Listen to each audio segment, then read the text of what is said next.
Hi guys, it's Cassidy, and today I'm going to be reviewing this book that I just finished, Ask the Passengers by A.S. King. I saw this book in the library about maybe 2-3 weeks ago, and I had just seen Ariel Bissett's review of another one of A.S. King's books. I don't remember which one it was.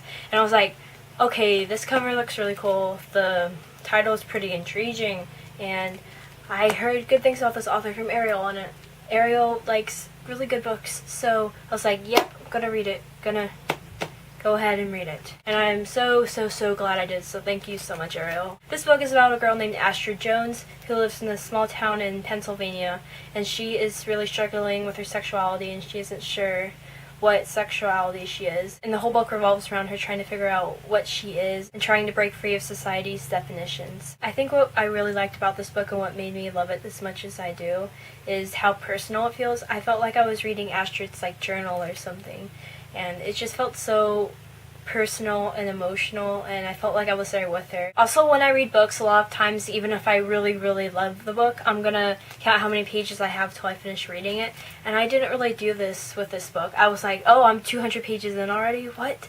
I just went through this book so quickly, and the story was just so good. If I didn't read this book for a day or two because I was busy, I felt like I'd let Astrid down, and I just left her alone, and I just didn't want to leave her alone because she needed a friend during all of this, and she didn't really have a good one. I think my only complaint about this book is that there's some plot holes dealing with the characters. In the beginning of the book, you see that Astrid has a friend named Christina, and Christina is this really popular girl, but everyone hates Astrid, and she doesn't have any friends except for Christina, and I'm just like, how did you two become friends? I don't understand.